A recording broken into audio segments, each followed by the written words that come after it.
বিশাল এক প্রাণী যার লোমে ঢাকা শরীর আর হাতির থেকেও অনেক বড় দাঁত। ভাবুন তো, যদি আজ থেকে মাত্র কয়েক হাজার বছর আগেও আমাদের পৃথিবীর বুকে হেঁটে বেড়াতো এমন এক দৈত্যাকার জীব। শুনতে অবাক লাগছে, তাই না? বরফের চাদরে ঢাকা এই পৃথিবীতে তারা ছিল এক সময়কার রাজা।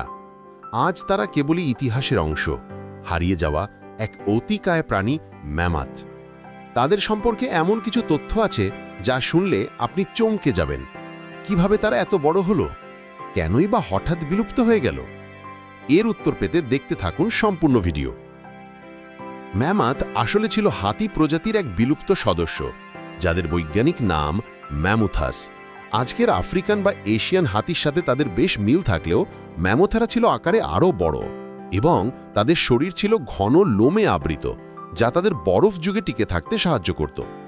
এদের সবচেয়ে বড় বৈশিষ্ট্য ছিল এদের বিশাল বাঁকানো দাঁত বা টাস্ক, যা প্রায় 16 ফুট বা 4.8 মিটার পর্যন্ত লম্বা হতে পারত। ম্যামথদের সবচেয়ে পরিচিত প্রজাতি হল উলি ম্যামথ। ম্যামথেরা মূলত উত্তর গোলার্ধের ঠান্ডা তৃণভূমি এবং বরফাবৃত অঞ্চলে বসবাস করত। কল্পনা করুন তো, এই বিশাল প্রাণীটি প্রতিদিন প্রায় 18 থেকে 20 ঘন্টা শুধু খাবারই খেত। তারা ছিল নিরামিষী, অর্থাৎ হার্বিভোর। মূলত ঘাস, গুল্ম এবং ছোট ছোট গাছপালা ছিল তাদের প্রধান খাদ্য। একজন পূর্ণবয়স্ক ম্যামথকে প্রতিদিন প্রায় 300 কিলোগ্রাম পর্যন্ত খাবার খেতে হতো। তাদের দেহের এই বিপুল তাপমাত্রা ধরে রাখতে এই পরিমাণ খাবার খাওয়াটা জরুরি ছিল। তারা দলবদ্ধভাবে থাকত, অনেকটা হাঁচকের হাতির মতোই, এবং তাদের সমাজেও একটি শক্তিশালী মেট্রিয়ার্ক বা দলনেত্রী নেতৃত্ব দিত।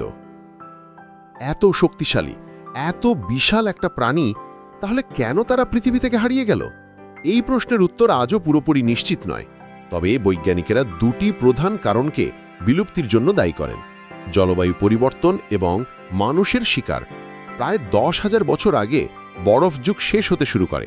পৃথিবীর উষ্ণতা বাড়তে থাকে, ফলে ম্যামথদের বসবাসের জন্য উপযোগী ঠান্ডা তৃণভূমিগুলো ধীরে ধীরে বনভূমি এবং জলাভূমিতে পরিণত হয়। তাদের প্রয়োজনীয় খাবার কমতে শুরু করে। বিলুপ্তির আরেকটি কারণ হিসাবে মানবজাতির ভূমিকাকেও অস্বীকার করা যায় না। যদিও ম্যামথ শিকার করা বিপজ্জনক ছিল, তবুও গুহাচিত্র প্রমাণ করে যে আদিম মানুষরা তাদের শিকার করত।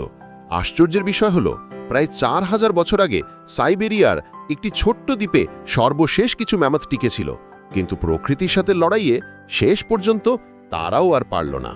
এই নামটি এখনও আমাদের মনে সেই প্রাগৈতিহাসিক যুগের এক রহস্য আর বিস্ময় জাগায়।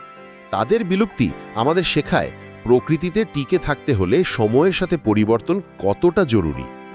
এই ছিল ম্যামথ বা ম্যামথের রোমাঞ্চকর গল্প। যদি এই অতিকায় প্রাণীটির ইতিহাস আপনার ভালো লেগে থাকে, তবে অবশ্যই ভিডিওতে একটি লাইক দিন। আর ভবিষ্যতে এরকম আরও রহস্যময় আর আকর্ষণীয় বিষয় জানতে আমাদের চ্যানেল ইউনিক আলোকে সাবস্ক্রাইব করে পাশে থাকুন। আপনার একটি লাইক ও সাবস্ক্রাইব আমাদের উৎসাহিত করে নতুন নতুন তথ্য নিয়ে আসতে।